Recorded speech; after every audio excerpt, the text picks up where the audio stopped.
What is up, View Crew? Welcome back to A Certain Point of View here on a Sunday evening. And we are back, and it is a very interesting show. Not only is Molly Damon back, I am in a very odd setup right now, and I feel very uncomfortable. Brian's internet won't be put together for about another 20 minutes or so.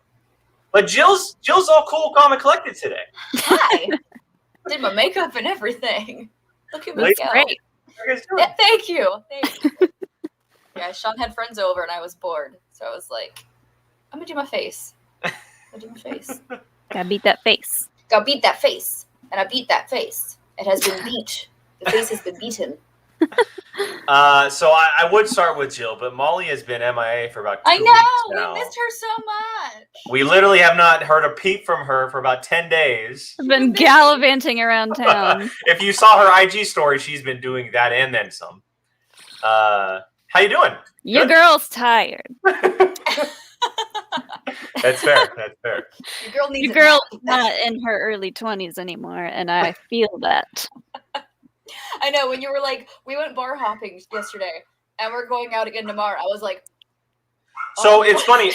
She said bar hopping, but then I look at the story. It's like 10th place, 11th place, 12th place. Like, my God, bar hopping in an ATL is way different. Well, yeah, we were in downtown Decatur, and if anyone knows about that area, it's just covered in cool bars and cool places. That arcade looked awesome. Mm-hmm. Yeah.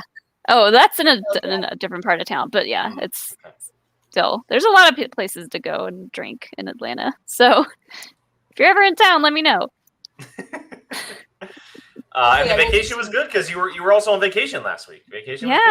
Yeah, we had a good little couple of days off, and we went with some friends, and the weather wasn't super great. It did rain because it was back, not in this current hurricane that is happening in the Gulf, but the one before that. So we were getting rain from that, but it was nice. We had a couple of days of good weather, did some kayaking. Yeah, feeling good, feeling refreshed, and then I'm about to go do Dragon Con, so that's gonna all go back in the toilet. God. Heal your liver now. Give it a break now. Yeah. I don't. After seeing their gallivanting over the last couple weeks, I don't know if I can hang with the Damons. I'll be honest. I don't know if I can hang. Oh, I can. You've seen me drink around the world at Epcot. Yeah. Oh, I can hang with the Damons. I mean, we heard. We didn't really see. Like, did it actually happen? Oh, everything you've seen and heard is true. Jill, you doing good though? Good weekend? Yeah. It was. I mean, we are officially moved. We moved everything out of our old place, so we officially have everything out of our old place. We have everything pretty much basically unpacked and in its place in our new apartment. So we're like done. It took us like a month, but we're done. So feels good, right? Oh my God. Yeah. The fact that I never have to go back to that old apartment is just like... It's like the biggest breath of fresh air you've ever taken before. Yeah. I can't even begin to describe. I was like, when I left, I was like, text me if we forgot anything. And I'm like, I'm not going to come back for it if we did. It's yours now. Bye. Like, I don't care. I don't care enough about it to come back. Yeah. No, if I cared enough about it, it would be in my house right now. Exactly. So that's the best feeling. Like when you move, there's always like a month of time where everything is still just in boxes and nothing feels like you're settled in. But once you get settled in, it's like, oh, this is nice. I think there's like, I have a box in my closet, and I think Sean might have some in the office, but like, that's it. We're like done. We still have boxes of stuff, and we've lived in this house for years. So that makes me feel good. I feel like that never ends. I have boxes. I mean, I haven't been here that long, but if it's still in a box, chances are I don't need it. So right, basically. Fair. So I should just throw those boxes out. Just toss. So we obviously have some very, very cool things to talk about today in the world of Schmoedown. We're only actually talking about 2 matches, but the 2 matches require quite a lengthy conversation. At least one of them. At least one of them, yeah, which we will start the show off with. If any of you watching are wondering why I'm in this very odd place, NorCal is currently being bombarded by fires.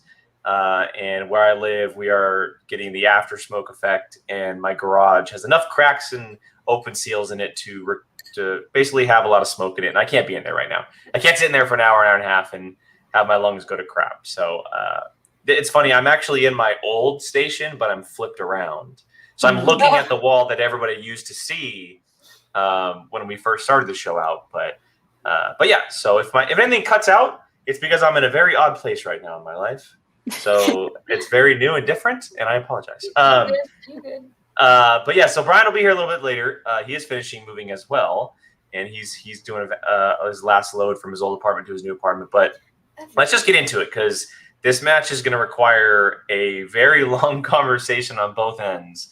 Mike Kalinowski and Chandru Dandapani, the long-awaited battle between these two, happened on a Friday at 2 p.m., not 5 o'clock or like any kind of special event. It was a free release for everybody to watch. Ridiculous. But it also makes sense because of what happened, and it almost being, and I put it on the thumbnail, but it really felt like the perfect Schmoedown match. And we're going to get into specifics as to why. But I want to start with just like initial thoughts, opinions. Jill saw this, as you guys all saw. She saw this weeks ago. She did the posts. Molly just watched it today. So I want to go to Molly first, because your thoughts are so fresh. Mhm. Like what was like the first thing that came to your mind after you finished watching Kalinowski, Dandapani, and this big epic IG title match?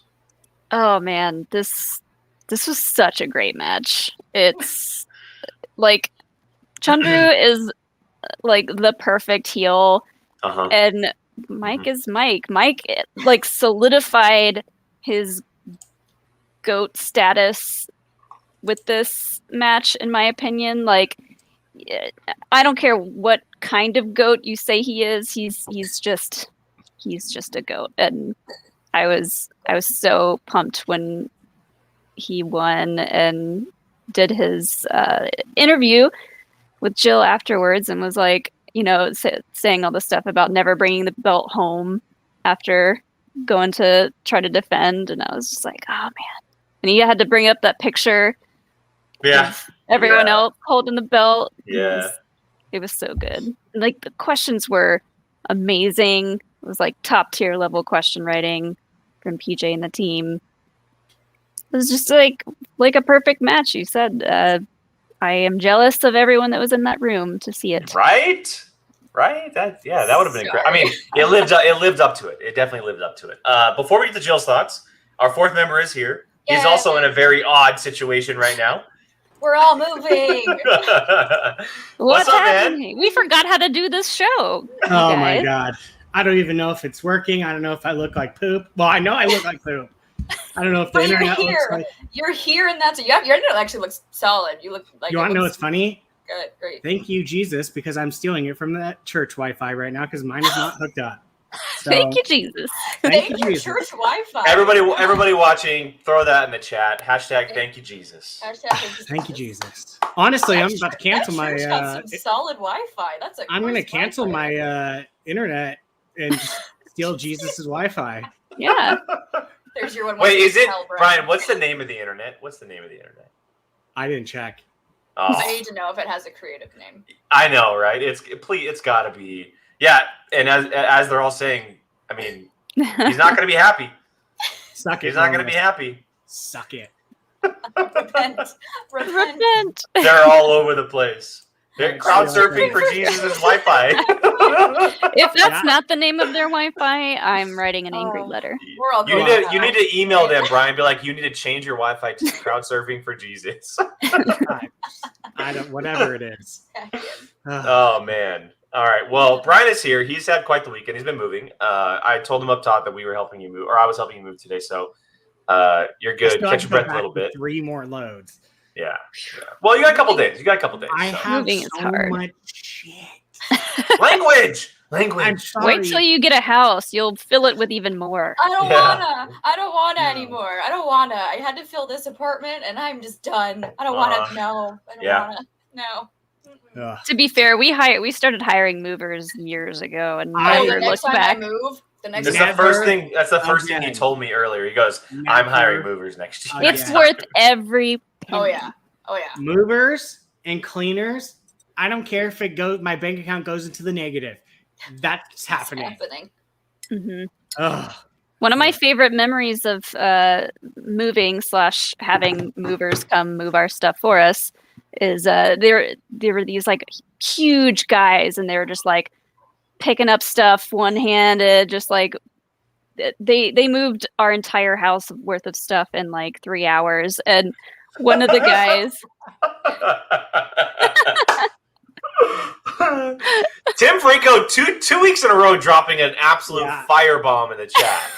Like, isn't it 3 days? Wasn't he? I went to Catholic school. I think it was 3 days. MIA. Oh my god! I don't know. Back, but so the big burly movers.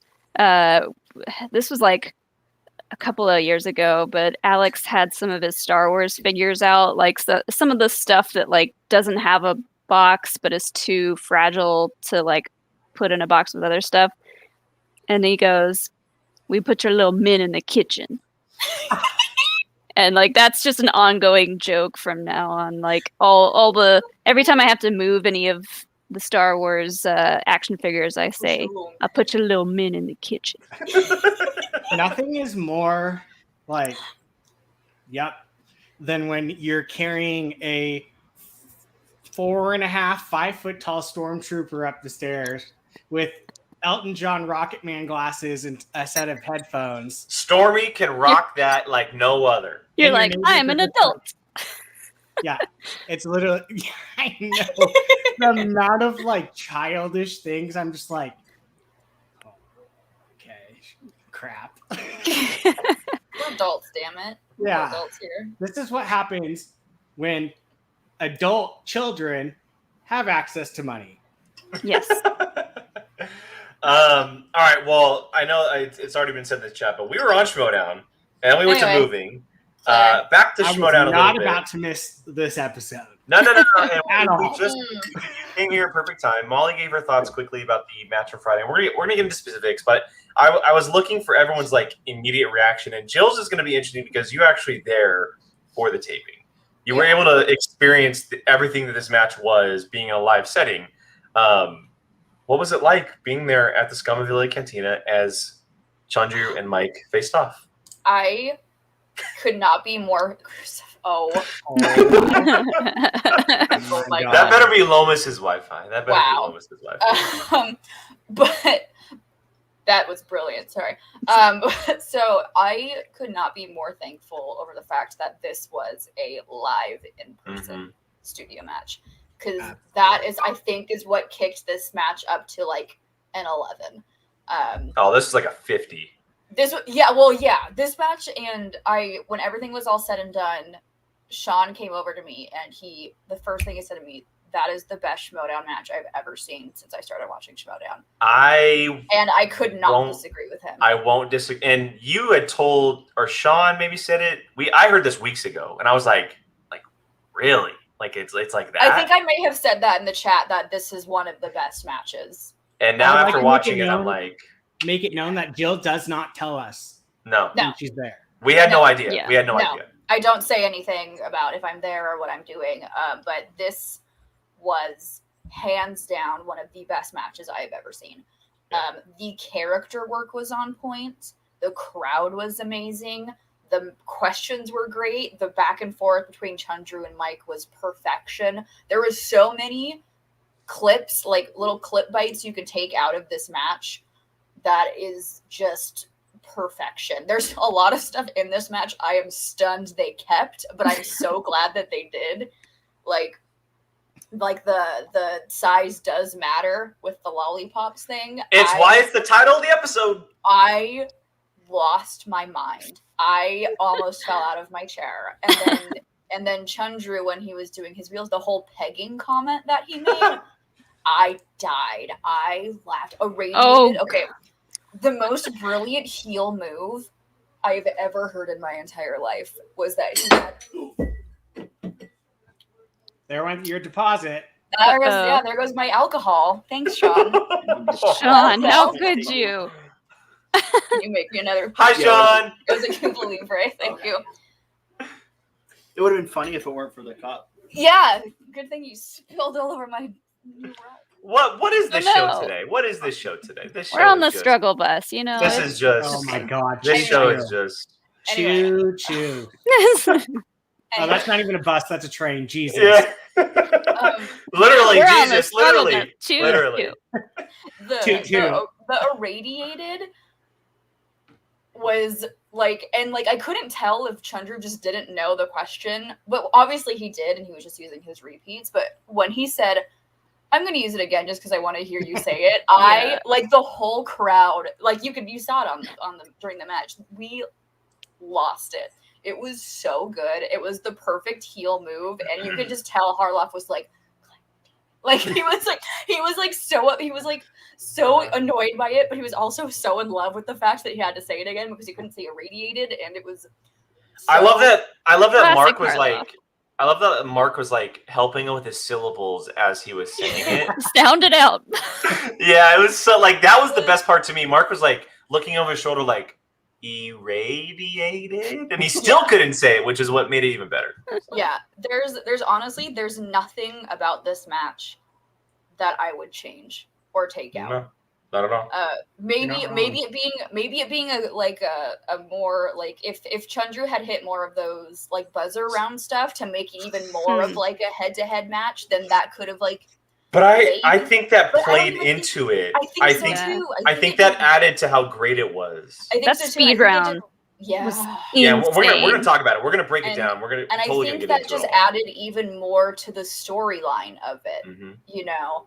And it was like, it was so perfect in a way that it felt scripted because it was just written, the way it all happened was just written so perfectly. It was like, Yeah. is this freaking scripted? But obviously it's not.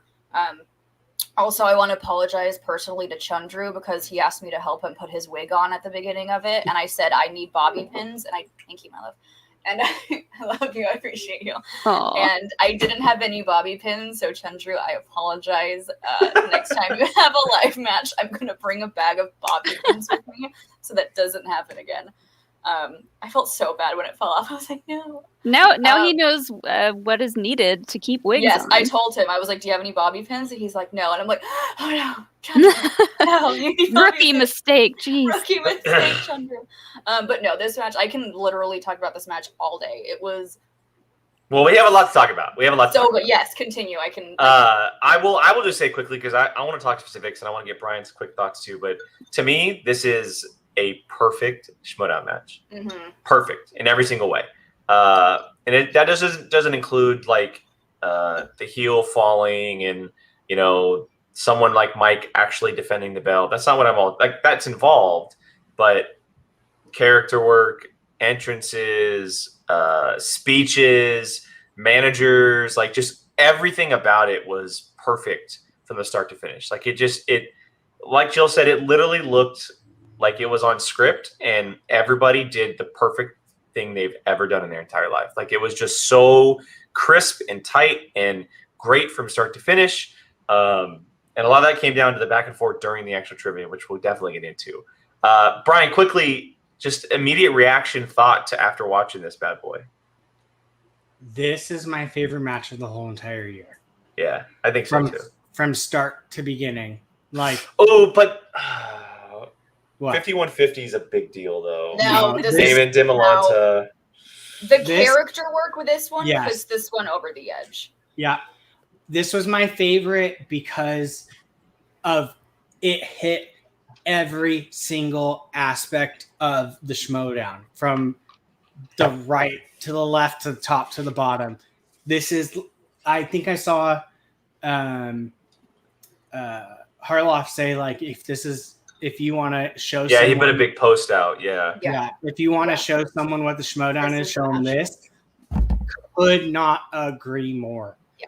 Because, I mean, it had everything. It had absolutely everything. This is honestly probably my favorite match since the whole digital era began. Like it was just perfect. Like, I mean,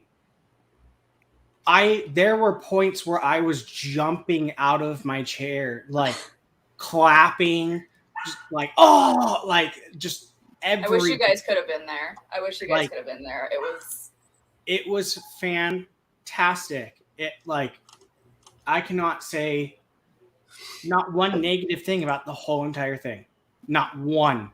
There was not one thing that I wish would have been done better, or a question or character or anything. It was absolutely perfect, and I'm sure it was even better in person. And those people that got to experience it, I'm sure you had a hell of a time, because I mean, if I had that much fun sitting on my couch watching it, I could only imagine what it would have been like in person.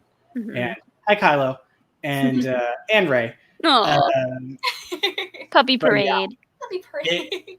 it was everything. It was the match we've been waiting for a very long time, and it did not disappoint in the slightest. Mm-hmm. It was fantastic. Chef's kiss. It was peak Schmoedown. It was peak. I agree. And let's start breaking this down, because there's a lot to get to. And obviously there was 5 rounds, but it all started with the beginning of it and the smack talk that happened between the two of them. There was a lot of it. We obviously got the size does matter moment right before everything kind of started. Chundru comes out and he's dressed like Harley Quinn, put on a show, doing his dancing bit, get some words out there as well. But you can just tell right away that this was going to be a completely different style of game, because these two have had it out for each other for a very long time. We've seen the Twitter beef, we've seen the stuff in post matches and other matches that are calling each other out. There's just everything about this match that even started before the actual trivia itself. Kalinowski pipe bomb, exactly. Yeah, Jill texted me that when I watched it. It's a wrestling term for online wrestlers. CM Punk is back, y'all, and so #Kalinowski pipe bomb. Yeah, it's just before the trivia starts. There's a lot of matches where you don't get the opportunity to see players go at it, and this is an example of it as to why this is an example as to why live matches work so much better than digital, because you get to see moments like this. You get to see where they go at it, where the managers step in or the players step in or whatever. So I think it's such a cool moment and exciting moment to see Chundru and Mike finally go at it before the actual trivia even starts. Yeah, whoever paid to go, you got every penny's worth in that match. I'm jealous. Very, very, very jealous. So, and yeah, I mean, these are the two, arguably best heels. And it's been a while since we have had full-fledged heels go at each other. It's a heel and a face and a face. And you maybe get some light heels, but this is peak heel versus peak heel. And it was not there have been times that I will completely agree with you, Styler Moose. He is a fantastic heel. He has started to, I think, figure out how to play the heel without being disrespectful. Yes. And this was probably the first time that I actually truly enjoyed Chundru's character. Truly. To me, this heel work was just being sassy. Just so much sass. So much sass. No digs, no jabs, just straight heel, throughout the whole entire thing. And honestly, I think that's what made it more enjoyable. Because at the end of the day, I was rooting for Mike. That's who I picked. But there were times when I was like, oh, okay, Chundru. Okay. I was enjoying him.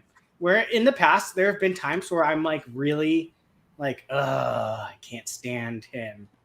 But no, if he maintained like this, he would be a character that like I thoroughly start to enjoy. I feel like he took his heel persona and like finally meshed it with swag and like what swag is about, Yeah. and that Yeah. gave us like It's a really good way of putting it. the Really good way of putting it. That's perfection, Molly. Yeah. peak heelness for Chandru's character. Yeah. He was very enjoyable to watch go with Mike because there are not a lot of people that can stand toe to toe with Mike because Mike is a very quick-witted. Well, he does improv for a living. Yeah. Like you gotta be quick when it comes to Kalinowski, and Chandru held his own. Yeah. So I mean, from the get-go, during the match, like, yeah, I loved it, and I love that. I really hope that by like I'm not saying by us, but like us saying Chandru, his name's finally gonna get pronounced correctly. Please, guys, I know. I was hanging out with Chandru a couple weeks ago, and I literally pulled him aside and I asked him, I apologize if this comes off as insensitive, but how can you tell me how you pronounce your names? I feel like people aren't pronouncing it right. And he was very appreciative that I asked him. It is Chandru. So if we can put that out there, it is Chandru. So yeah. And again, Chandru, if I'm still pronouncing that wrong, because you said it much more beautifully than I probably could, but it's Chandru. So yeah, yes, I made sure that I pronounced it correctly. He has, like Molly said, he has figured out how to be a heel, the character, and not an ass. Yeah. No, exactly. I agree. Yeah. I agree 100%. But yeah, I'll let Jake steer it. What? No, you're fine. No, I'm sorry. The dog grabbed a piece of paper and I was totally distracted for about 5 seconds. So, well, the puppy, not the dog, because she's all about that stuff. So, but no, yeah, I mean, look, the start of the match starts and you know right away that this is going to be a completely different ball game. We get to the first round. They both end up missing a question. So there were no perfect rounds in the first round. And that's what you want from this match. You want an all-out, drag-out fight. You don't want something where one of them misses and one of them goes perfect, because then it just feels like it's already offset, especially in a title match. But they were close for most of the game. And then we get to the second round and Mike goes perfect in his round after Chandru kind of struggles a little bit, not too much. He goes to the multiple choice, which puts him down. Mike goes up after round 2. We get to the betting round. And Mike is up after 3 after the betting round. And then we get to the speed round, which is the round that we have to talk about. Because I was shocked Chandru stayed with X-Men. Me too. Wasn't. I wasn't. I thought that was a choice. Yeah. I mean, that was one of the ones that for me, like, there's better. So why not spin again? Like, if you land on it again, so be it, kind of thing. Mm-hmm. I feel confidently that he is very well rounded in every category. Yeah. Like, I don't think that there's anything on that wheel that he would be actively trying to avoid. Maybe a newer slice. Maybe, but like, there's a lot of players that you have actively avoid things. Chandru doesn't strike me as a player that avoids certain slices. So for him to take it right off the bat, that actually kind of surprised me. I was like, really? Mm-hmm. Okay. Like, I would have for sure thought you would have just like, let's see what it lands on again. But I was thinking that maybe he took it because he thought maybe Mike wouldn't get steals. Which he didn't. There was an opportunity for one and he didn't get it. Yeah. That would be my only reason so the wheel behind it. Here's the wheel. So we had Marvel movies, Turtles, animated Inner Geekdom, X-Men, DC. I don't know what that one is. Harry Potter, or Wizarding World, excuse me. New releases, I think. Movie quotes, Middle Earth, dystopian future and time travel and Jurassic Park. I mean, So that wheel's not easy. He was obviously going for probably Wizarding World, right? That's probably what he was aiming for. But he doesn't want to land on DC. Exactly. Yeah. And that's probably what he was scared of. He doesn't want to land on quotes. Probably, unless Chunzru, unless you're brilliant at quotes. And I wonder how he is at Middle Earth too. Like sometimes Middle Earth can mess with you a little bit. And something like Turtles. Like Turtles is a very obscure Turtles property. is honestly the one that scares me. It's a very obscure scores and soundtracks. Thank you, Narnia. Thank you. It's a very obscure slice that Turtles, like, as if you never watched them growing up, you're gonna have no idea about anything in the Turtles growing up, but still, it's like. So I can see why he stayed with something like X-Men. It is newish. Like there's enough movies that are newer, even though it's a very long franchise. But you have a very slim chance of hitting something like Wizarding World. Mm-hmm. And then if you hit DC, like we talked about, that's obviously Mike's strength. Like, when he spun that for the betting round, I was crap. Also, just side note, when it comes to the wheel spin, I saw it in the chat. I think Narnia might have said it with how long did that wheel spin for? Yeah, they cut it with how long it spun for. I think one of the first matches we filmed that day, no exaggeration, I think it spun for a solid 2 minutes. So like, they greased her up. That wheel spun. Someone needs to tighten that screw. Well, and every time someone would spin it, Mark's like, "Don't spin it hard." Oh, okay, we're gonna be here. Which is why they kept making those jokes of like, "We'll be here all day," because one of the matches, I think it literally spun for a solid 2 minutes. Like, so just want to. Rue, I'm sorry. I'm in my new place, Rue. So I'm in my old place, but turned around. That's true. If that makes sense. I'm in my normal place, but I haven't been here in a very long time. It looks like my old place, but it's a new place. Yes, very similar. This whole moving thing in this show is just. I didn't change the title of the show. Still Moving should be the title of this show. Yeah, this wheel was very interesting. I like that Mike spun it like 1,000 times before he actually got a slice, because he landed on X-Men and then he respun. Twice, right?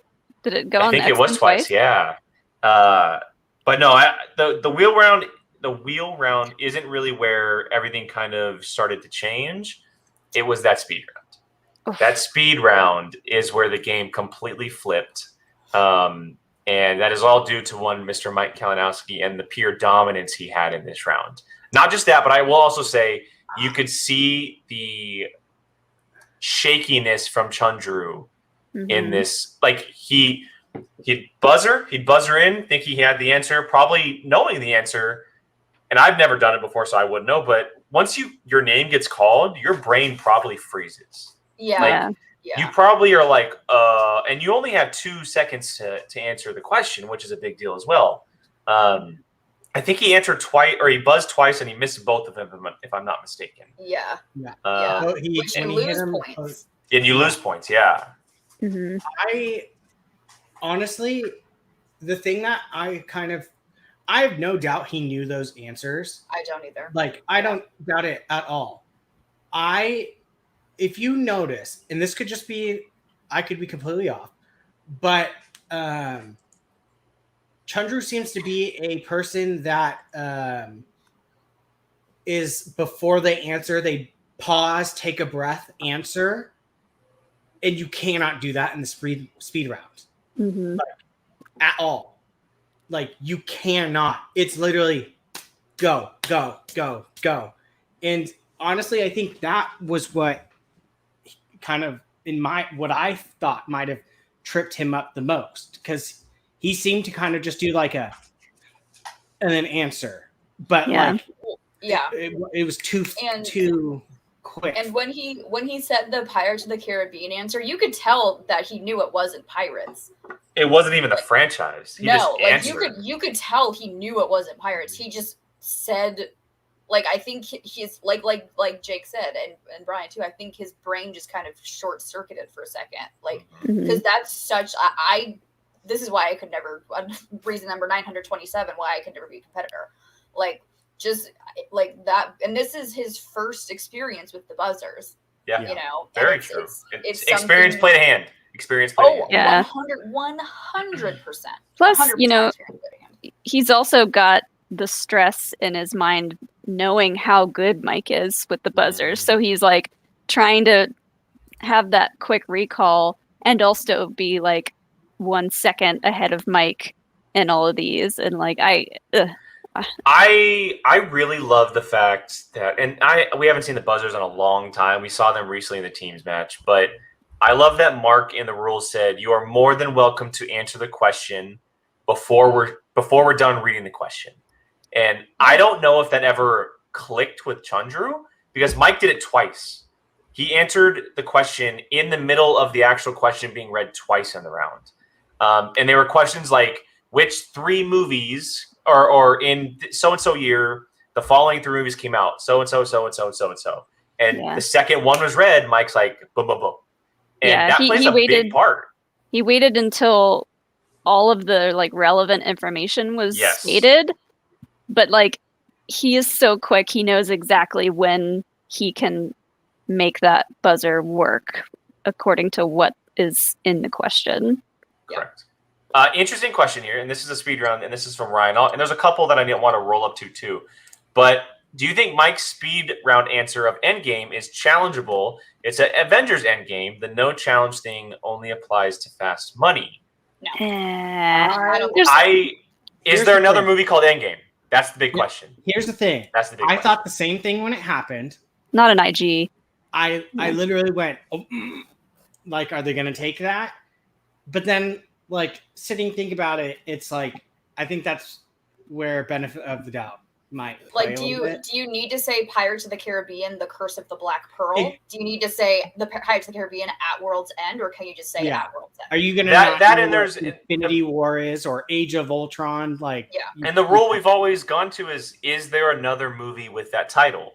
If there's not, it doesn't matter.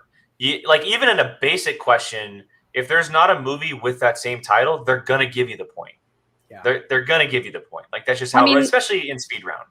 In Star Wars too, like no one says Star Wars: The Last Jedi, Star Wars: The Force Awakens, Star Wars. It's just So okay, couple more. I will say though to Ryan, when that did happen, my antennas went like immediately. He could have challenged it. I mean, if it wasn't a speed round, he could have challenged it, and I wouldn't have been like, oh, that's a bogus challenge, because I get why he is challenging it. I don't think it would have been honored, but I wouldn't have been like, oh, that's a dumb challenge. Narnia brings up something here. Do you think Chunjur not having won the buzzers puts a dent in his legacy? No. Not trying to be rude, but that has been... no, Narnia, you're fine. It's a question, man. You're good. No. I don't think so at all. No. I don't think... I mean, look, he's one of 4 IG players ever to defend the belt. Yeah. He already has a legacy. Exactly. He already has one. I mean... And of course, like, it does need to get... I would say it needs to get stronger. But how many IG players at this point have done what he has done with only so long in the league, right? Like, only so many matches compared to some of the other IG players we've seen who took a little bit of time to get to where Chandru has been, right? He's played in a bunch of title matches. He's won the belt. Defended. He defended the belt. Yeah, he's one of 4 people. Yeah, I mean, that alone is like, look at this. Like, here's my medal. He already has a legacy. Exactly. Like what we've been. He already has a legacy. He's one of the only. I'll even say this. He's one of the only modern IG players, other now than Mike Kalinowski, to defend. Yeah. So he already has a legacy. So well, speaking of, Jill brought a little surprise with her. We had no idea this was happening. She pulled the surprise this time. Joining the show for the very first time. He is one of 4 Intergeekdom players to defend the belt, and that is Mr. Chandru Dandapani. Hey, surprise! Welcome. Thanks for joining us. No, thanks to Jill for like texting me and like reaching out if I sorry it was so last minute. I'm sorry it was so last minute. No, it's fine. I just saw the message, and as soon as I saw that, I was like, oh, let's just jump back in. So let's party.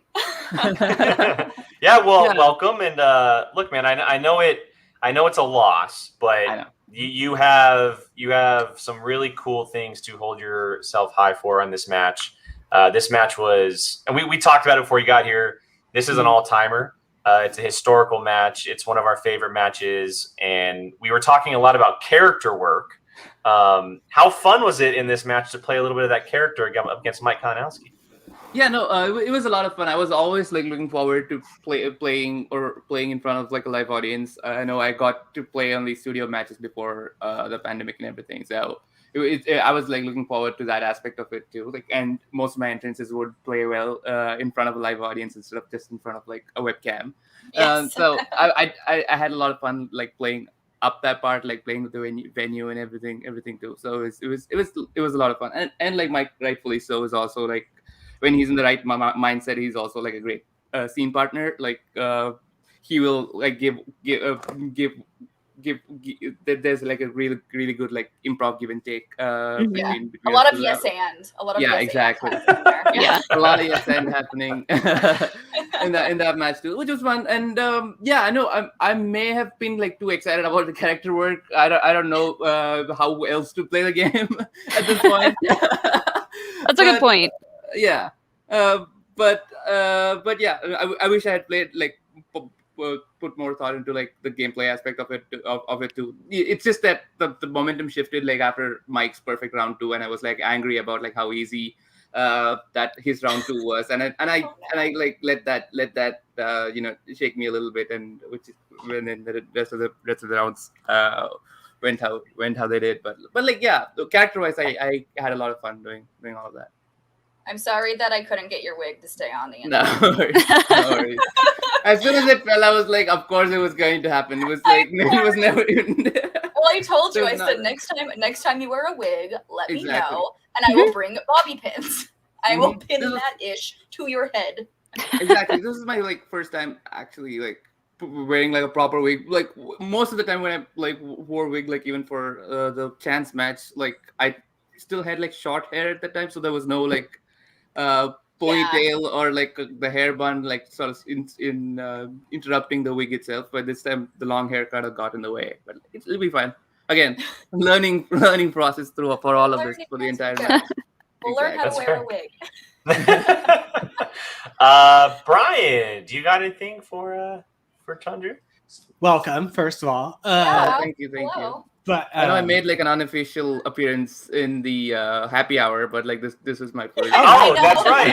That's right. Yes. That's right. Usual It was one on of the main One of my show. behind the scenes. Yeah, So happy. I know a lot of people that watch our show are big fans of yours, especially in our Discord that we have. What was it like actually getting to play in such a cool place like the Scum and Villainy Cantina and having a unique crowd, a unique setting? I mean, it's all a new place. How was that for you? No, that was a lot of fun. I was there on the first day of the Scum and Villainy taping too, so I did like get like the lay of the land and the energy in the studio and how it was going to be as well. So it took me a while. So it took me a while for me to realize, okay, this is like one of the nerdiest pub bars or like places in LA, and we're playing movie trivia. Like if you went to the Chandru before he joined the Schmoedown, and you tell him like you're going to play a title match against Mike Kalinowski in front of a live audience, but you're gonna lose by 3 points. I'd be like, I'll take it. I'll take that opportunity. You know what I mean? So I know the bound. I keep pushing the finish line for myself harder and harder because like I want to do more in the Schmoedown. But like it was after the loss, it took me a while to like pull back a little bit and just tell myself that it was so cool that I actually not just got to be in this Common Villainy Cantina, but to actually like play in a match there that like a lot of people are gonna watch. That was very fun. Yeah, I mean, I'll say it. Like, I think that was one of the best matches in the last 2 years, and like, it's to me felt it's like one of those matches. Like, even though you didn't get the outcome you wanted, like, Yeah. as amazing as it would have been to one, like, you guys put on such a great show that it kind of almost like for the fans like that are rooting for you, you're like, but he still showed up and put on one of the best shows we've seen in a long time. So, I mean, that has to feel a little bit good. Especially, I want to say this too, especially this moment. Dude, did you see me when you did that? I almost fell out of your chair. I was like, get him. Irradiating. We needed a radiated T-shirt. Yes. Yeah. Exactly. But yeah, so that one, like, I think if you go back and listen to the match, like you could hear me as well as Mark correcting him even the first time Christian read that question. So as soon as that question was read, like I knew where it was going even before like curse there was said or anything like that. So I just thought like, of course I was like down by 8 points. Luckily I didn't get TKO'd or anything. So I still have that under my belt. Like I've never been TKO'd. I haven't missed a final round question in like 2 years. Knock on wood. Too. Knocked on wood for you. so I thought let's just milk it. Let's just take control of the momentum of the match a little bit more. Like just milk it as much as possible. And like Kristen gave me the perfect opportunity to do that. Like for first repeat, I just did it to make sure, and like he still mispronounced it. And after that, I exactly knew what to do, and I'm glad it's one of the moments of one of the moments from the match too. It was fun. Oh, go ahead, Jill. Go ahead. No, I was gonna say if not even the match itself, but that you going, I want you to just say it again. If that's not nominated for like moment of the year, I'm gonna revolt because it was so good. It was like because it worked so well. Because like a face couldn't do something like that. It worked so well for your character to just be laughing like I just want to hear you read it again. Like it was so perfect. It was so we talked good. about it earlier. We were like, that's top shelf heel work right there. It was so good. Thanks. So good.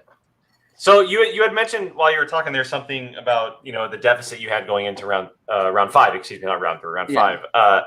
I will say that there's a lot of players in that situation that would not be able to do what you did in essentially erasing what had happened prior and answering your questions. And no matter if it was just the 2-point question, 3, or all of them, you still put the pressure on Mike to do what he needed to do after being down. And like that's big kudos. And I come from a sports background, and coming from a deficit or back against the wall and then pushing back, like that's a big deal. And in that kind of environment, like big kudos to you for being able to do that, man. Thanks, man. But yeah, I know the match is not over until it's over, right? Like so you never know. Like Mike could miss both his 3 and his 5, and it could go to sudden death. A lot of things could happen between round 5 start to end. So I still wanted to like give it as much as possible, and I essentially I didn't want to like pull a Snyder, so to speak, and like. Brilliant analogy. Yes. I love that is now a thing. I love that that's a thing. There's pulling a Bateman. Yeah. and be in it and like still make the match more as entertaining as it could be. Like just because like I'm having a bad time doesn't mean everyone else need to be. Needs to be. Wait, that kind of makes me sad when you said that.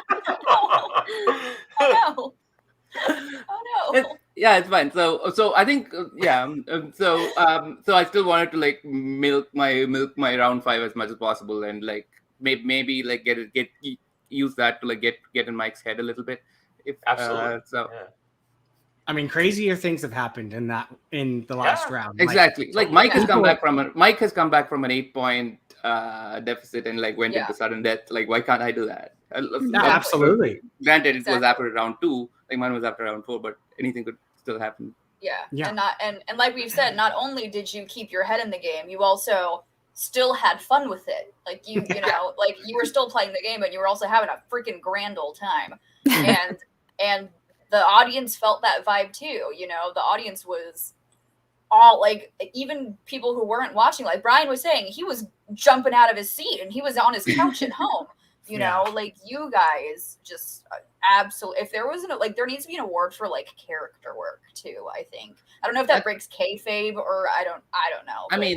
I mean, face of the year, not so much face of the year, but like heel of the year is basically. Face of the year, I think we need to have a little talk about that. Yeah. You ain't getting face of the year, No, sweetheart. I was gonna say face of the year, heel of the year are all like character work. Definitely. Awards, but like face of the year typically tends to just be the most rootable person. Also, but like heel of the year is usually the character work award. I feel like, but but it still doesn't involve people like Lon or people like Video Drew who do amazing character work. But yeah, if there exists like a character work award for every non-heel, that'll be amazing too. So people like Lon and like Video Drew, and even like Marisol can get a lot of like exactly props. Harloff, I know you watch us sometimes. Just give us the character work award because people. I do want to bring this up because there's been a lot of talk about like the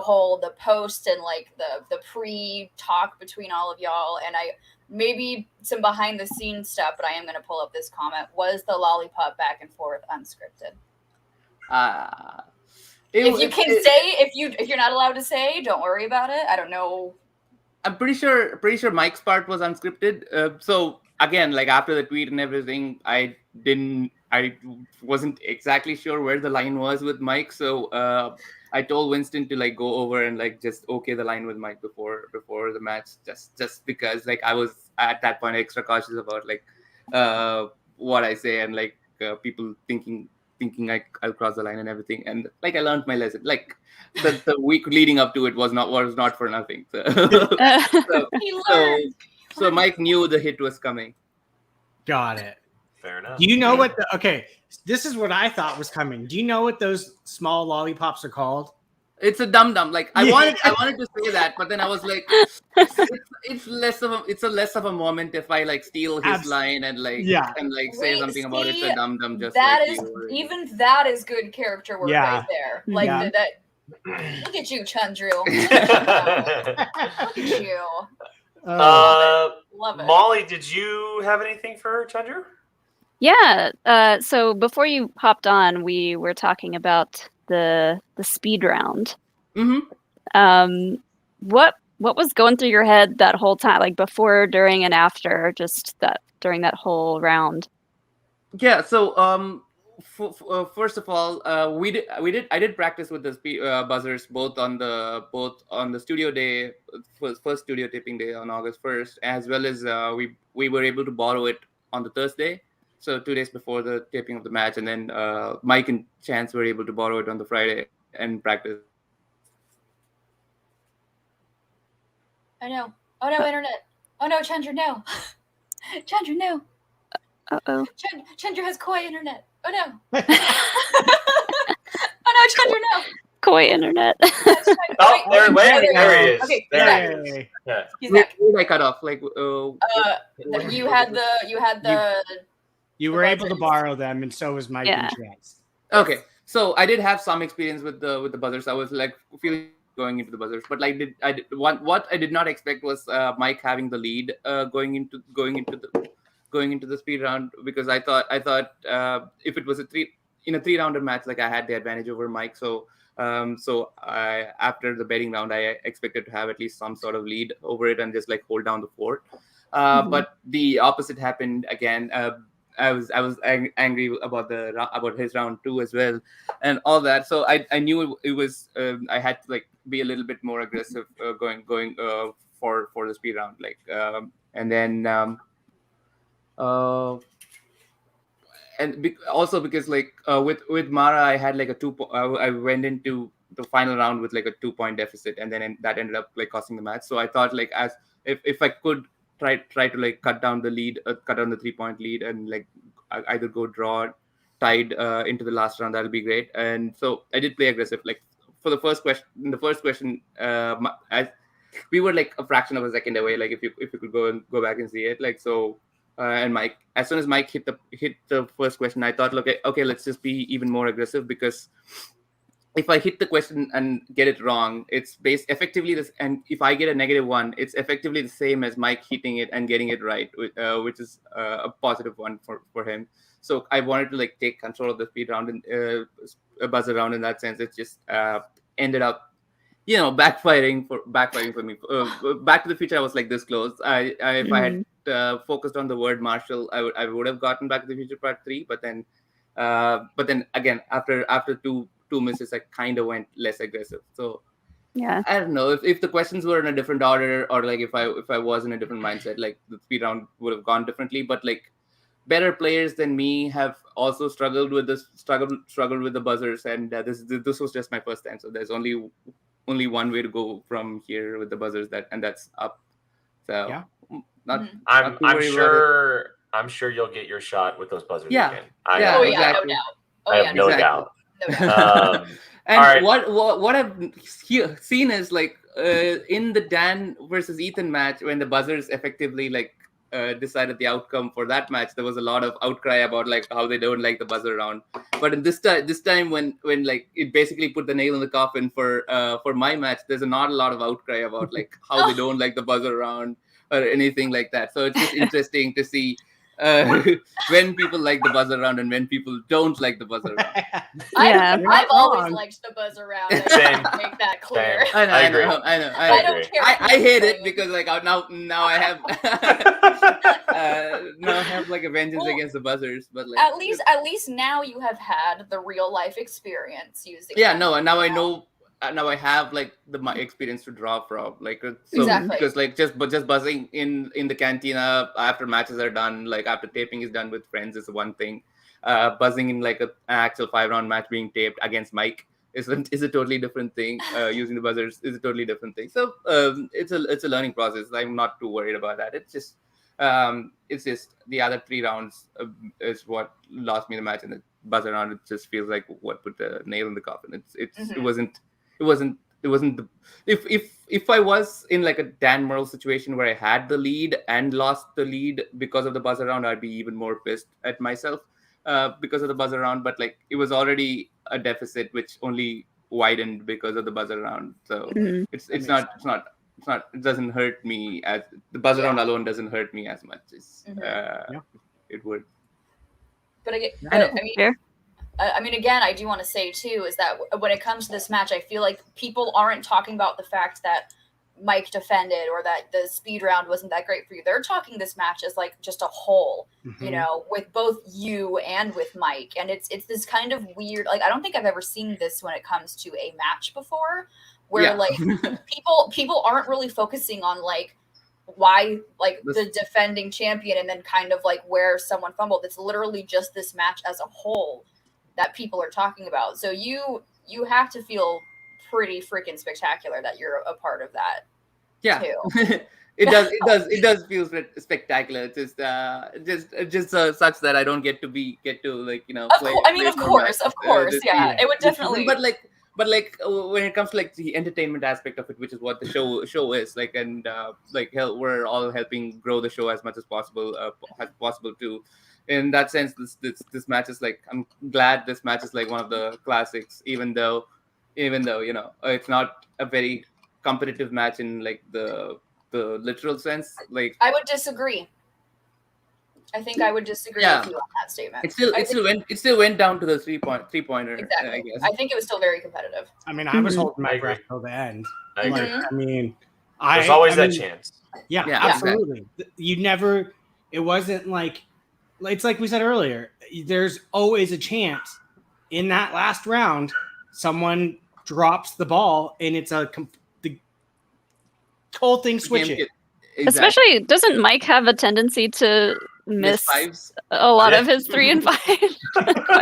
Not to like point that out, but yeah, he doesn't miss them when they're like Judy Greer type questions, but like usually he does have a tendency to like miss his 5s, which is funny because like every championship win of his has he only got like pushed to his 3, both like against Rachel the first. Wow. Rachel against Mara the first time. I think that went to sudden death, but like he missed his both of them missed their 5s. I think in that one, and then Mara again. this season, and against me. So if someone pushes him to his 5, you never know. Yeah, Mhm. no, definitely, exactly, and that's why, like, and I say this all the time, like, you never want to just completely phase out, no matter how far you're in a deficit, because we've seen it where people miss all of their round 3s. You know, Yeah. we've seen it happen. That has happened. So and you killed it, and you were just. Although, I mean, you stole my mic a couple times, but I'm just kidding. After we established that as a bit, like I want to make this very clear, because some people were like, I don't like the comment that Jill made and blah blah blah, and I was like, I want to make it clear, we talked about it beforehand. Like, both of us are like, yeah, go as hard as you can. Exactly. Like Chandru was like, can I be mean to you in the post? I was like, as long as you can, take it, because I'm gonna dish it right back. And he was like, okay, cool. And I'm like, I'll hold my mic down more so you can take it from me. Like we'll have fun with this. And so that was a fun one. I will say that was a very fun post, and you made it a lot of fun. So I'm glad we were able to do that. And you played great in like a live setting too. Like, Thank you. All 3 of those matches, and then the Jacoby Meyer match coming up. I know. Stop hyping her up, because we're gonna lose her if you keep hyping her up. You already lost her for next season. We know. Keep that up. Let's try to subdue that a little bit. All right. So since we do have you, and it's the first time you have been on the show officially, anyway. Okay. We do have have in the background just making drinks at my bar. Yeah. We do have questions for our guests to kind of end their time here on the show, and it's 2 simple ones. Movies bring this community together, and we would like to know, what is your favorite candy and what is your favorite movie snack, if not the same. They can be the same or different. Oh yeah. Favorite candy is the Twix bar. Oh yeah. Oh, okay. I don't think we've had someone say Twix yet. I don't think wow. so. Okay. That's the Good best. one. It's so good. It is good. It's really good. And then Are you right or left Twix? Oh my God, does not. Right. Are you right Twix or left? Hey, that's serious. The left Twix. These days. That's like the left one. I don't know if you've noticed. Left one has like a higher chocolate to caramel ratio than the right one. Oh, I'm gonna have to get a Twix. Chandru's like, no, it's not. Is that your favorite movie snack, or do you like something else when you go to the movies? Yeah, movie snack. Like I typically don't like eat while watching movies in the theater, because like I don't know, but it seems like disruptive. But like when I watch it at home, I like almost have cheese, like a cheese tray. Oh, yeah. okay. Nice. With in front of me while watching movies, like any new movies. Like if I had a cheese tray for every movie I watched, I'll be like so big. But like only for like the new movies. Love a good like cheese tray. That would go great with Koi's artichoke. Artichoke. Yeah. What was that his? That was his favorite movie snack, was a steamed artichoke. But Chandru, he braised it. Now I don't feel so bad about saying my actually second favorite movie snack, which is like raw mango dipped in like salt and chili powder. Ooh. So it's like it's unripe mango, so it's like a little bit sour. Yeah. So you just like cut them into strips, and then you mix it. You mix salt and chili powder, so it kind of tastes like tahini. I was gonna say, is that like salt tahini? and chili powder. Yeah, it's salt and chili powder, a little bit of like amchur, which is like dry mango powder and everything, and then I just like dip it in that. Chandru, you need to come over and watch a movie with me so we can have a cheese plate and mango. Cheese plate and mango. Yes. We'll hang. We'll have a party. I have 2 things before you go. Two Yeah. quick things. One, this is the truest thing we have. I know. He loves you more than anyone. This man will defend you to the grave. I did talk to Canada Rocks in one of the after shows yesterday. He did say that to me in person too. Like he said that he's been saying this for like almost a year now. Like It's the truth, I think. And then second, is Jill saying your name correctly? Because our show is, oh my lord. Nice. Excuse me. Our show is on a mission to have your name said correctly. Is Jill saying it correctly? It's Chandru. She's Chandru, yeah. So Yeah, the D is it's a DH, so it's a the sound instead of Chandru. the. Chandru. Okay. Yes. Chandru. Okay. A little rolling of the R a little bit. Yeah. Yeah. We're on yeah, a I'm not mission gonna- to make your name be said correctly. I'm trying. I'm trying. I'm trying so That's fine. hard. That's fine. Like I mean, it just it's kind of like people having like different nicknames for you. Just different people have different pronunciations for your name too. So it's just I'll take it fair. all in stride. All in stride. Yeah. Well, John Drew, thank you so much for popping on and hanging out with the Mhm. late notice. It was very nice to finally meet you, have you on the show Hey. officially, and we look forward to having you on in the future, man. We look forward to everything that's coming your way. Thanks, man. Thanks so much for having me. And I just still might have a trick up my sleeve. I'm not. done. Oh, Lord. goodness. Okay. All right. Well, have a good night, man. Thanks again. Bye, Chandru. Good Thank seeing you. you all. Bye. Yay. Well, thank you for that surprise, Jill. That was You're nice. welcome. That was I know. very, I very texted him. I nice. was like, "Yo, you busy?"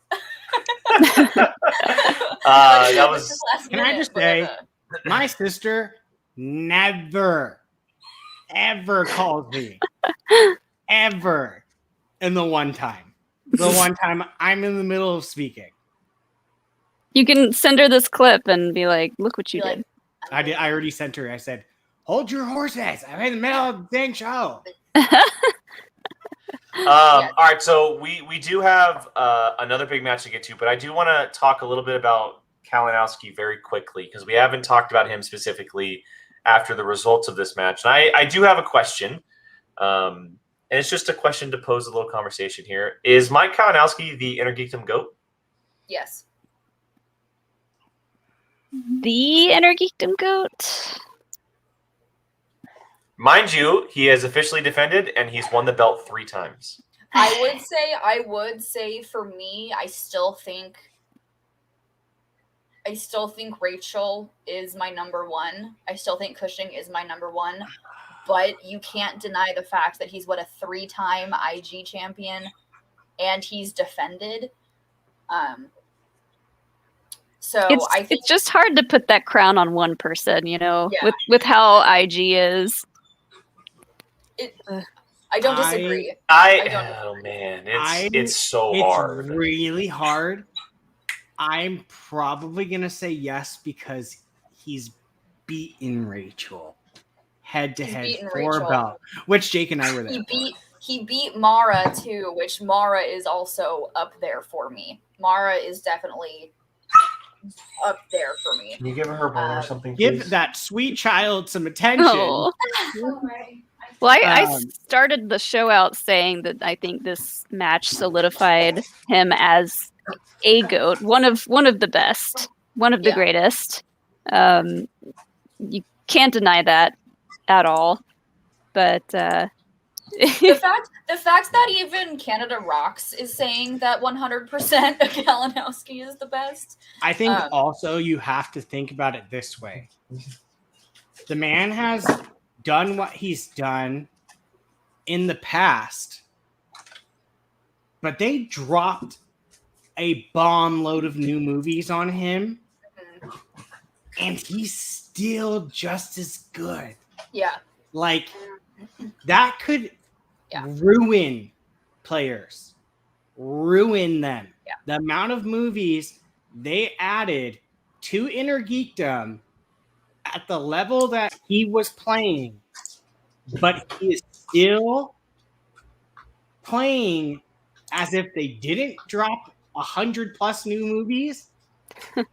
That's well, it's very. That reminds me of when Alex was like, "You know what? I might try out IG," and then they drop all the new movies, and he's like, it's a very similar conversation to Dan Murrell, right? He's been around since the very beginning.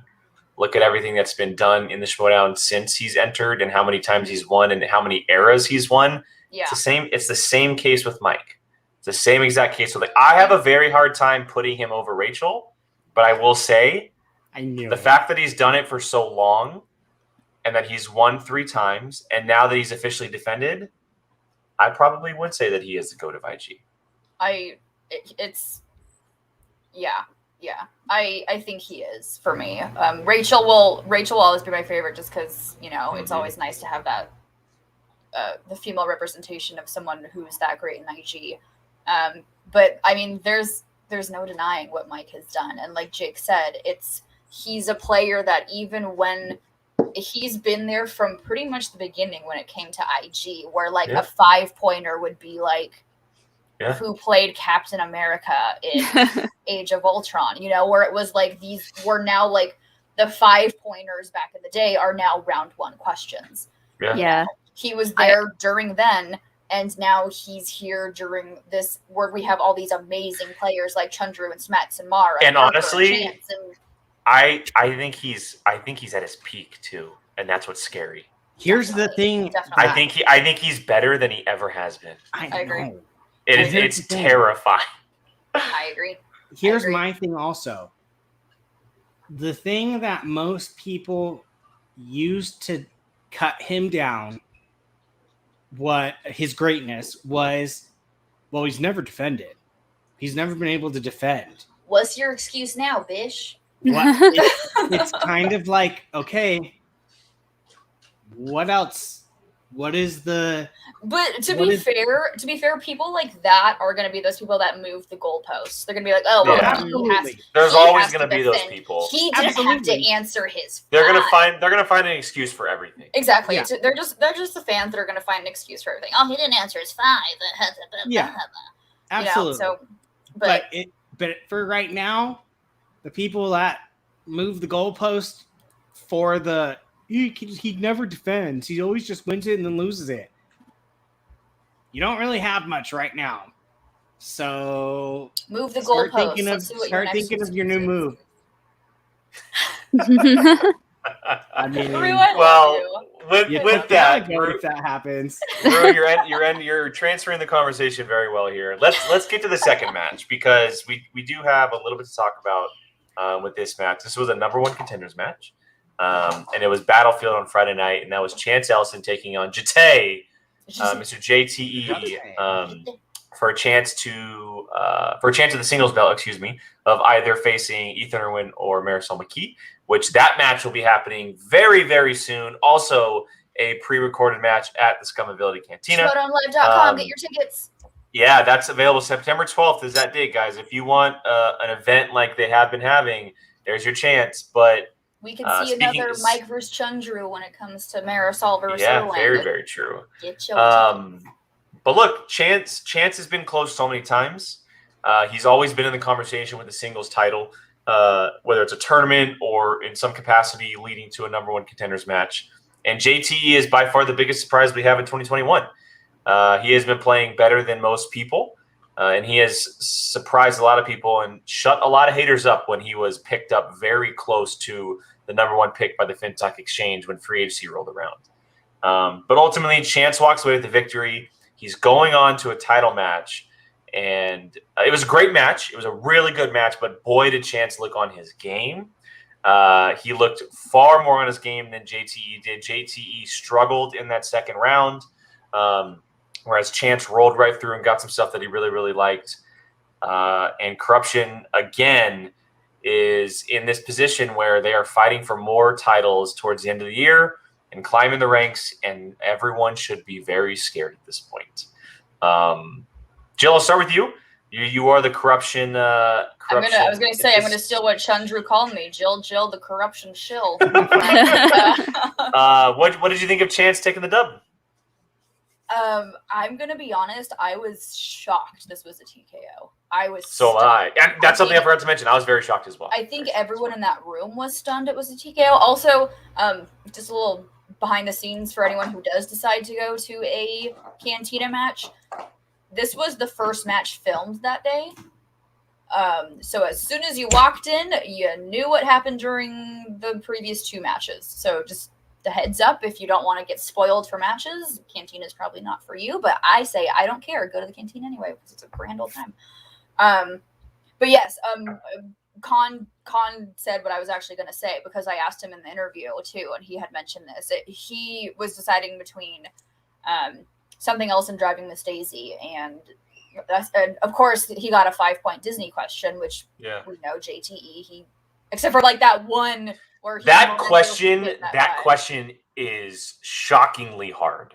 And I will say, as someone who is, you guys know me, I'm a big Disney person. It took me a second to get Brother Bear. I only got it from like on my way. I never would have guessed that. It was hard. Never would have guessed that. That was a rough 5-pointer, and so that was a rough 5-pointer. But I feel, and I think I've said this before too, and I'm gonna keep saying it because fans keep doing it. I feel like people always overlook Chance. Always. I think so too. Always. It doesn't matter if he's won the IG tournament. It doesn't matter if he has a #1 contender shot. People always overlook Chance, and I don't know why. Because in my opinion, I think he is top 3 players in the Schmoedown right now. Well, he plays in 3 divisions. And he plays There's very few people that do that. It's because he's attached to Mike in the team sense. But here's the thing with that though, is that everyone kind of universally agrees that Chance is the A player of the teams. I agree with that. But they still overlook him. Exactly. And that's the problem. But y'all need to stop overlooking Chance. Well, Patricio, you're cool. You're cool. And like I said, Patricio, that's how I got it. As soon as I heard On My Way, I was like, oh, it's Brother Bear. I'm just kidding, by the way, Patricio. But people overlook Chance, and you guys need to stop overlooking Chance. Or as someone doing it because it makes it better. Or keep overlooking him because he's gonna keep proving you wrong. Because Sean's on Corruption, I see Chance weekly during study sessions, and he's a beast. He's a beast. He knows, especially for someone his age. He's what, 22, 23? Oh my god, I don't even want to talk about it. It's ridiculous. For someone shut his up. age, You're still in your 20s. But for someone, people don't even know that. For someone his age, he's very much like a Paul Oyama, where someone his age to know this much about movies. Yeah, my brain can't comprehend. I don't get it. I don't understand. There was an 80s question, and I can't remember if it was Christian or Mark, because it was for JTE, and yeah, he was like, at least he was around in the 80s. He wasn't even alive. And so that's my big thing when it comes to Chance, is people need to stop overlooking him.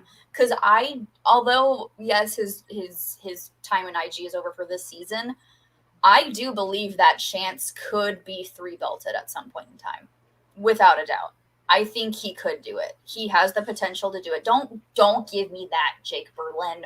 Don't. So I will say, before this year, I would have agreed with you, but IG has become such a juggernaut of a division with the question writing. It's creeping its way up there with Star Wars. It'll never be what Star Wars is as far as question writing and deep dives, right? But we talked about it. Outside of the throw-in players that of Ethan Irwin and Paul Oyama, which their factions had players who were contending for titles, which is why they don't have IG players in there. Chance was the only competitor who was a multi-division player. Yeah. Right? You can kind of say Brandon Hanna, sure, but he gets thrown in there because he finds his little wormy ass way in there.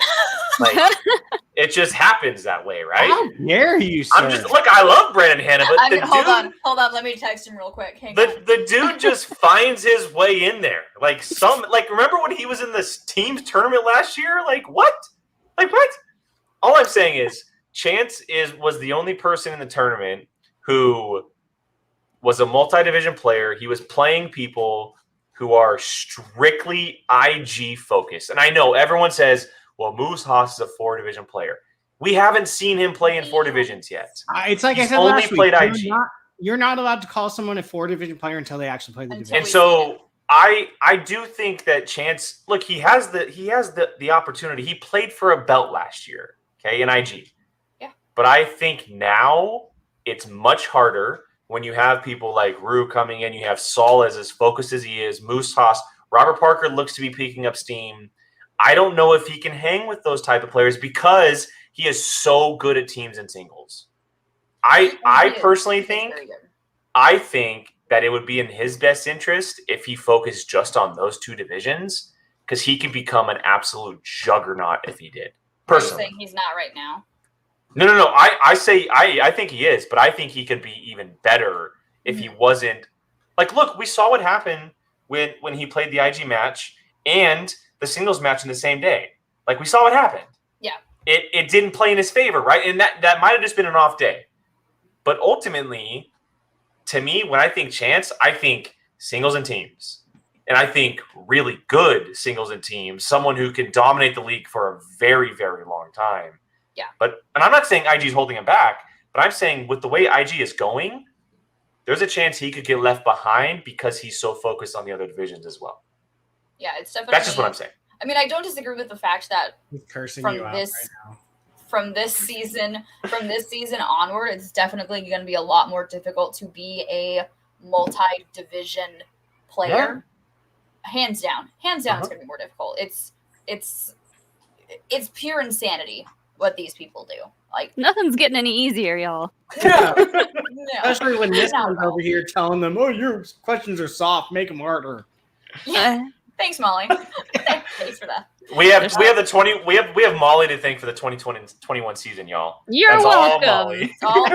It's all hashtag blame Molly. Still, Molly, in still fact, a lot of softballs in there. I'm just saying. it's been so long since we have seen you. Did you see you finally got your sword in the stone question? You did. Wait, Oh, did I miss that one? It might have been in a match that she wasn't able to catch up on. Which match was that? It was Collins JTE. Yeah.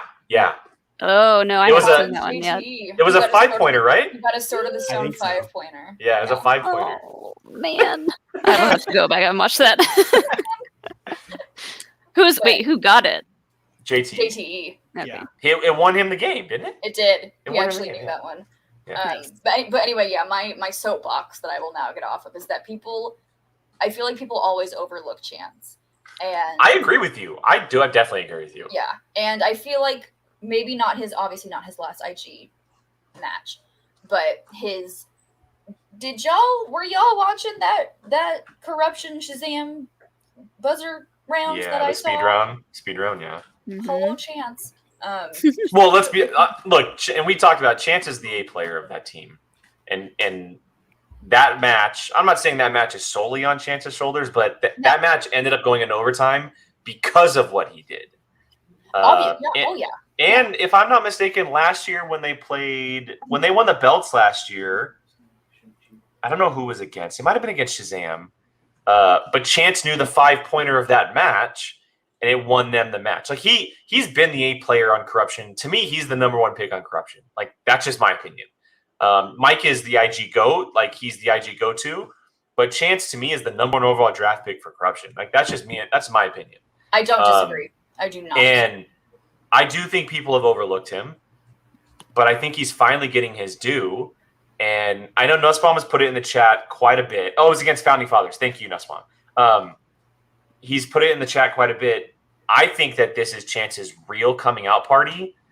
And even it didn't go well in IG, the dude is dominating in singles and teams. He is dominating. Yeah. Everyone should be like if he was in the tournament, I might have picked him in the singles tournament because of how he's been playing. I don't disagree. I don't disagree with that. But that's my soapbox for the day. Thank you for joining me on my TED Talk. You're fine. Yeah, you're fine. But anyway, this match was fun. Go back to the actual match itself. God. No, it was a fun one. It was an interesting one. Again, stunned it came down to a TKO. But I'm surprised the JTE stuck with new releases. That's what I said. I said that in my post too. I was like, sticking with new releases was definitely. It's a brave choice because there are so many movies that come out that you probably have no idea came out. Yeah, like no clue. Those are always going to be about the hard. Jesus movie. Yeah, sorry. Yeah. But anyway, and Con, that is what JTE did say. He said it was because he was trying to avoid. And I will say, when it comes to Chance maybe not trying to focus on IG, I feel like him focusing on IG is also kind of a way for him to do even better in singles and teams. Oh, it definitely helps him. Because definitely you helps put those wheel slices on the wheel. You Mhm. know? It definitely helps. It is a weapon to be used against other people. Yeah. Whether or It is not he'll ever hold 100%. the IG belt or not, just having that in your arsenal to, like he did GT, like he could do, like he did with Snyder, or he played Snyder, like he did with Snyder. Just putting an IG slice on the wheel for players who are not IG competitors scares the living Jesus out of them. Yeah.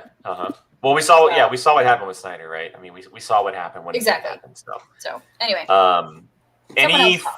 any thoughts on any final thoughts? Because we actually do have one match that I completely forgot even came out.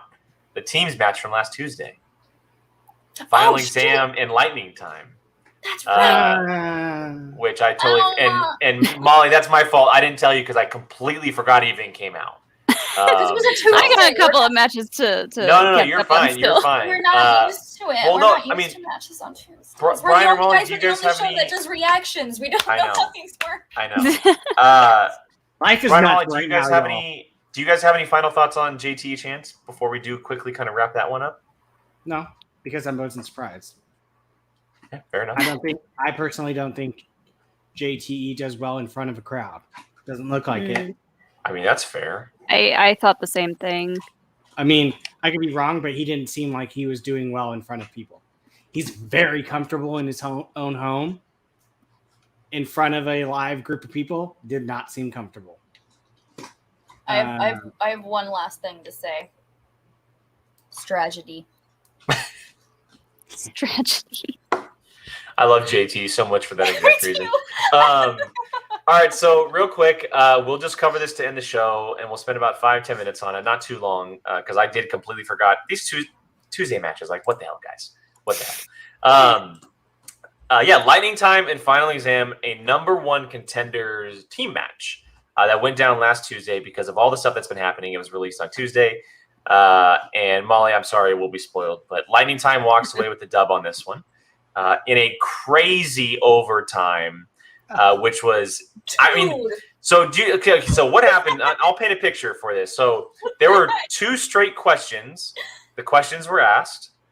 Ethan and Lon answered correct. Or no, Ethan and Paul answered correct. Lon and Liz both answered incorrect, but they had the same exact answer. 2 straight answers in a row. Twice. It was wild. It was wild. But yeah, Lightning Time comes away with the dub, and they narrowly beat Final Exam. It was 3 straight. Oh, 3 straight. Okay, thank you. 3 straight times. I gotta say, it's a big kudos to Lightning Time. I mean, Ethan is playing out of his mind right now with what he's able to do this year.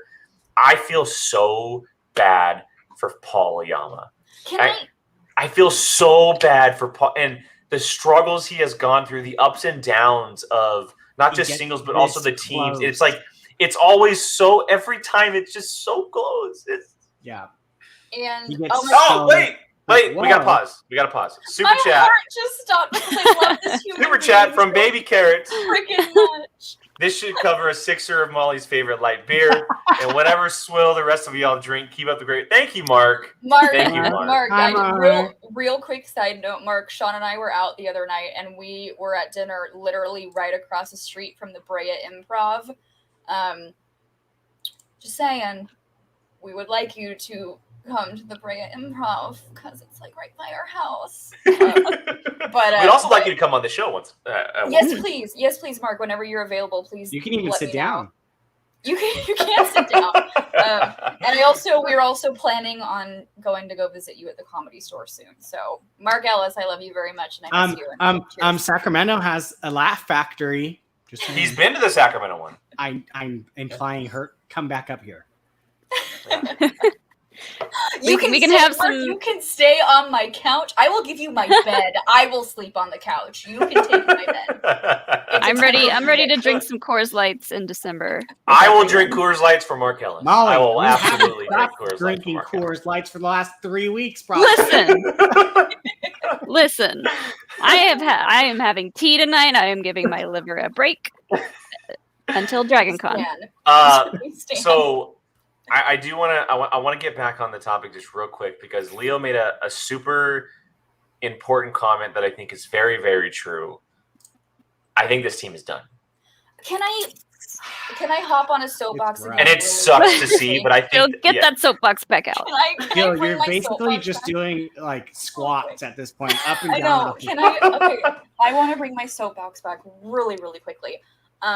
When I hear like, and I get that Paul is definitely the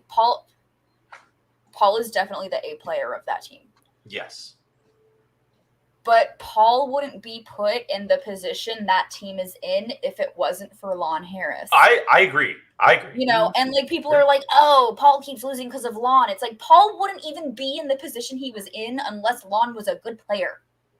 Like, I think what I'm saying is, I'm not saying it's Lon's fault. I'm saying that I don't think they mesh as well as I thought they did. Yeah, they could just not work as well together as a Like team. they started off so good as a team. Yeah. Like I loved them. I thought they were like such a great match.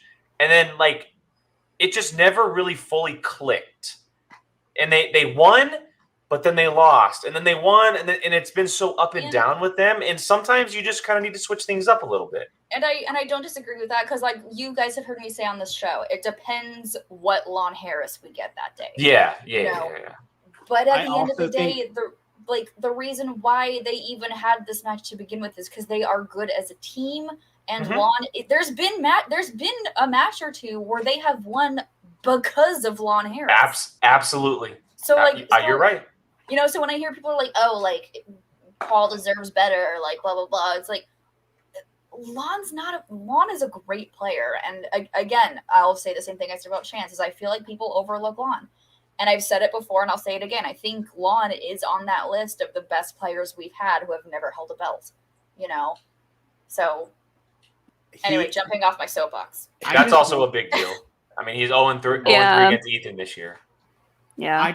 I honestly, for the long thinking back, cannot remember a team that consistently gets this close. Yeah. Only to like just trip over a pebble at the finish line. Mhm. Yeah. It's literally so In that overtime, like it's so minuscule when they lose. It's literally like grabbing it and it's like slipping the fingers. Like it's so close that it like breaks your heart how close it is. real quick question from Ryko here. If Paul wins the tourney, does he use his free-for-all title shot for final exam? No. I will not rule it out if he has wouldn't if he either. has a singles title shot. If he has a singles title shot, I will not rule out one last hurrah for the team to see if it works. I wouldn't either. I would not either. You know, I'll be honest. I think it also depends who's holding the belt. Yeah. Yeah. If I were Although, him, I wouldn't use it on that, but yeah. I have said, screw it, throw it at Star Wars, just to say that you were a four division. Yeah. Player. just to say you were a 4 division. That'd be player. amazing. Put your title shot on the Star That'd Wars. be so funny. It's whoever's champion versus Paul Young. Right? Like just wow. just so he could say that he's a 4 division player. Only reason why, because he knows he'll never win that. He knows. It'll be Alex Maul did and the he'll be like, Bring it on.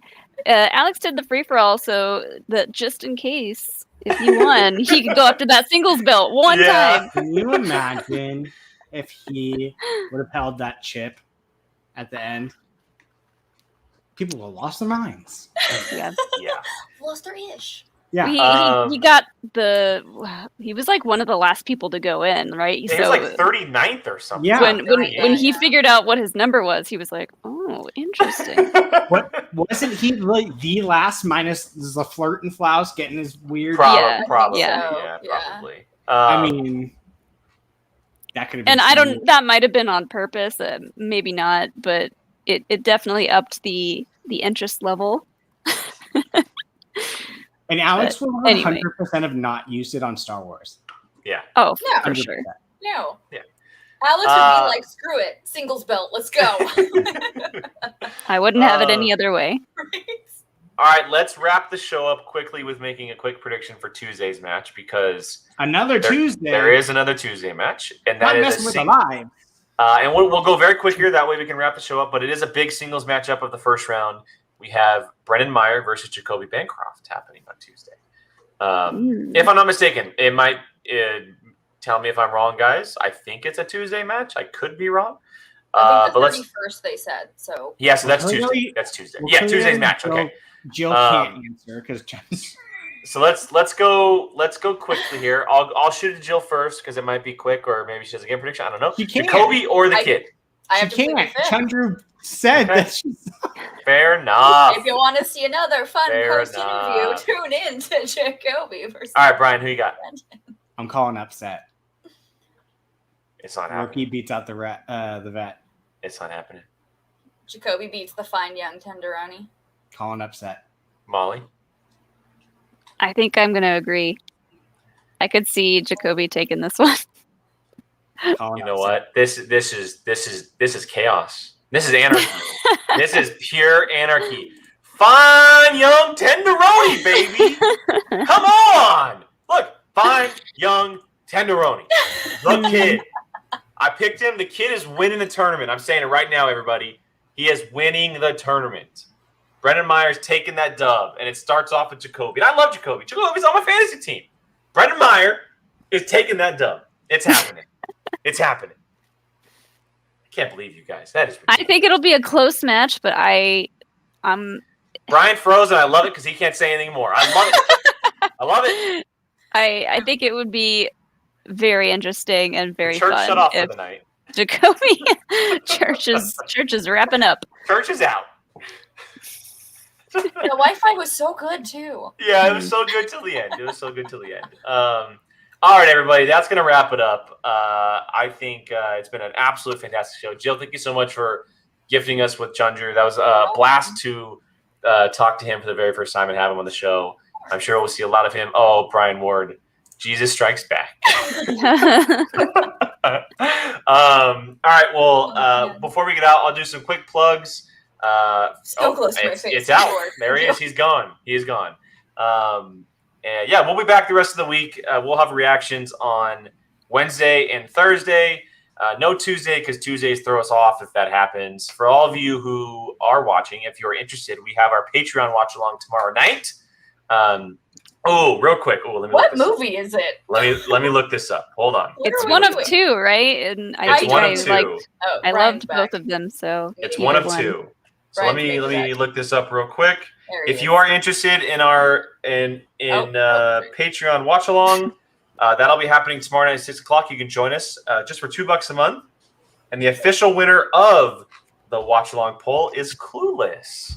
Clueless won the poll, so we'll be watching I've never Clueless seen tomorrow. Clueless. I've never seen Clueless either. Poor 10 Things I Hate About You. 2 months in a row, it's lost a poll. That poor. Oh, we But keep yes, putting it up against bangers. I know. We'll be watching Clueless tomorrow night, so join us. $2 a month. It'll get you to hang out with us. And if you're interested in joining us on screen, $20 a month. You can join us on screen to watch the movie. Did I miss anything else that Brother no. Lomas took out No. my internet? Nope. Mark Ellis, thank you so much. Yes. You are correct. You are correct, sir. Yes. Thank you, Mark. You are correct. Please. All right, we'll go around the table real quick. Jill, where can everybody find you online? Yeah, you can find me Twitter and Instagram, Jilly Marie, 2 Y's, 2 E's. You can also catch me sometimes doing post interviews for the Schmoedown. And as we talked about with Chandru, if you liked that back and forth, tune in for Jacoby versus Meyer, because I'll be making an appearance. So Clearly. be sure to watch on Tuesday. Brian? Is it me? I feel like Chandru might be like that person, like Tom Holland, like don't tell him secrets because he might accidentally.